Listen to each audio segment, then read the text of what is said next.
दोस्तों आखिर क्या हुआ जब अर्जुन ने क्रोध और आवेश में आकर अंगराज कर्ण के ऊपर एक ऐसा दिव्यास्त्र चला दिया जिसका तोड़ ना तो कर्ण के पास था और ना ही उस युद्ध भूमि में उपस्थित किसी भी महारथी के पास था। तो आइए जानते हैं, लेकिन वीडियो में आगे बढ़ने से पहले हमारे चैनल को सब्सक्राइब अवश्य करें और बेल आइकन जरूर दबाएं और साथ ही कमेंट बॉक्स में जय श्री कृष्णा अवश्य लिखिएगा। दोस्तों जैसा कि हम सभी जानते हैं कि इंद्रदेव ने प्रसन्न होकर अंगराज कर्ण को उनके कवच के बदले महाशक्तिमान अस्त्र प्रदान किया था, लेकिन यहां पर उन्होंने यह बाण अपने पुत्र अर्जुन को नहीं दिया।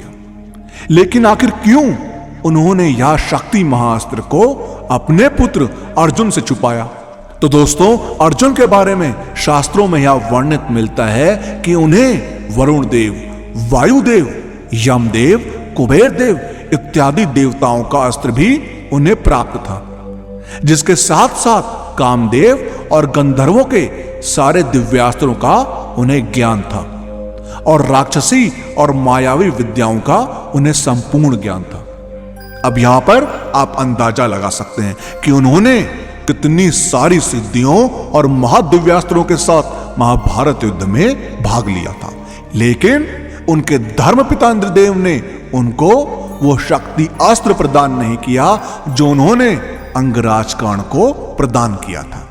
अब इसके पीछे का कारण यहां था कि महारथी अर्जुन के धर्मपिता इंद्रदेव ने उन्हें साक्षात वज्र अस्त्र ही प्रदान कर दिया था।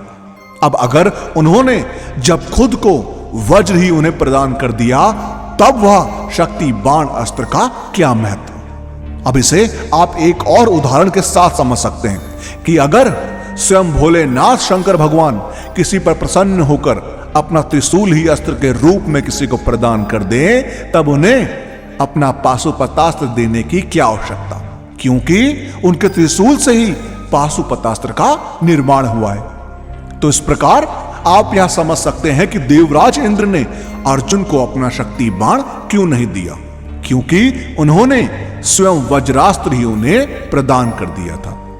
अब हम आ जाते हैं वापस उस घटना पर जब महारथी अर्जुन ने अंगराज कर्ण पर वही वज्रास्त्र प्रहार किया था। तो दोस्तों अंगराज कर्ण और अर्जुन का वह महान अंतिम युद्ध कोई भी भूल नहीं सकता, जिस प्रकार से वह अंतिम द्वंद्व चला। यहां पर दोनों तरफ से अत्यंत भयंकर भयंकर अस्त्र और दिव्यास्त्र चले और अंततः अर्जुन ने मौका पाकर अंगराज कर्ण का वध करने के लिए वज्रास्त्र का संधान किया, लेकिन तभी भगवान कृष्ण ने उन्हें उस अस्त्र का संधान करने से रोक लिया और अर्जुन को अंजलि का अस्त्र संधान करने का आदेश दिया, जिसके बाद ऐसा कहा जाता है कि स्वयं महारथी अर्जुन ने अंजलि का अस्त्र का प्रहार करके अंगराज कर्ण का वध किया था। इस प्रकार से अंगराज कर्ण वीर गति को प्राप्त हुए।